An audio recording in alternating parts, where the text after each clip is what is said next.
Well, with American Idiot, we went out and toured for about 2 years, and so there went 2 years.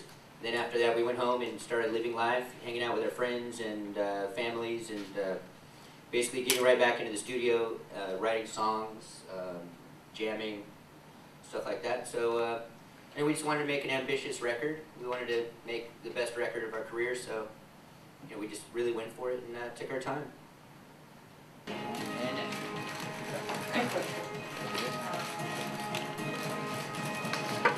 In between the writing process, every time we just get together and play sometimes for fun.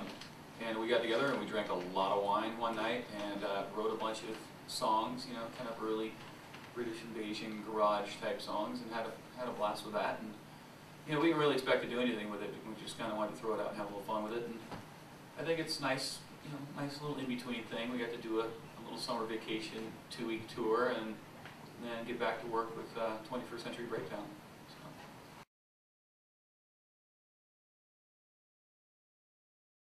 We just worked with the same person for so long that we were like, we're getting old. We need to work with new people.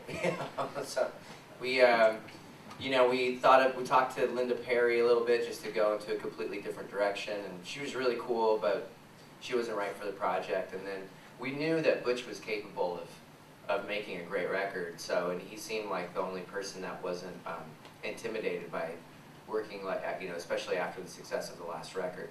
So we got together with him, and at a point where all of our ideas were kind of going in all these different directions, and he helped us corral the ideas, and he brought like a sense of calm and class, and he's a really great guy, and I think he made I think it's called like the broadest sounding sonically record that we've ever made.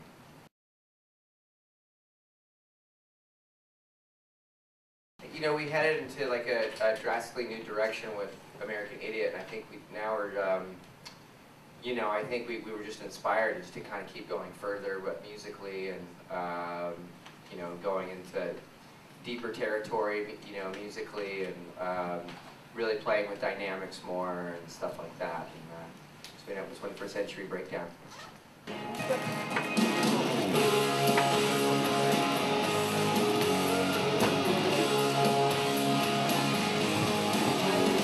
I think this record is probably the most influenced by our past of any of our records. And you can see if you know our previous records, you really know, you'll start to see those those similarities. Little an acoustic thing here, or an arrangement with strings on a previous record, and you can see the evolution. But I think this album is by far the most Green Day influenced Green Day record. Okay, thank you. There were so many songs, but all of them we felt really good about. We didn't want to leave anything off. So, but we started to see common threads in the lyrics. Like one was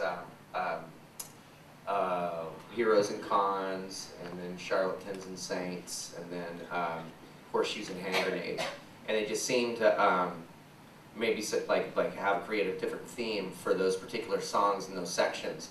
So, and I think it's just a really creative way to instead of it being like side A, side B, or something like that, we could break it down in 3 acts and just, I don't know, kind of, you get a disc that looks like this, so you have to be as creative as possible with it, Okay.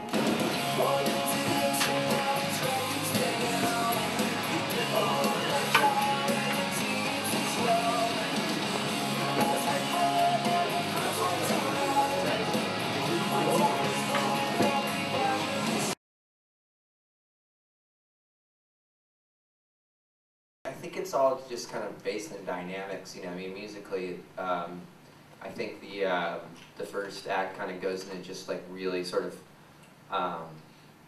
can go from really sort of power rock into, something that's more diabolic, and then it goes into something very sweet, where the next one goes into, Charlatans and Saints goes into something that's more, like a song like Peacemaker, which almost has like a Middle Eastern feel to it, or something like that, and has more of it, more kind of cultural flavor to it. And then the third Third act is just kind of more, that's where like the real sort of power pop kind of comes in, and you know, where it's like Green Day, you can really become kind of pronounced in that. So.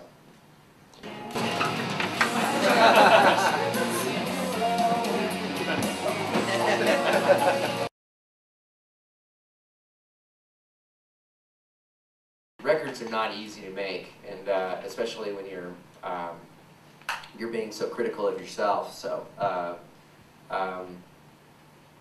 no, we just you know, the whole thing was hard. You know, just the having the patience, that was like probably the hardest part to because we didn't want to rush anything out. You know, and you know, we had an opportunity to, we felt like to go even like take it a step further with our you know, as musicians.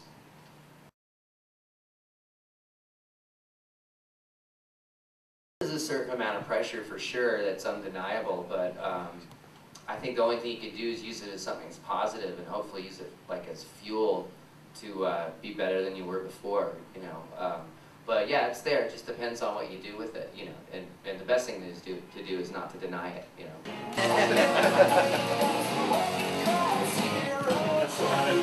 Volleyball.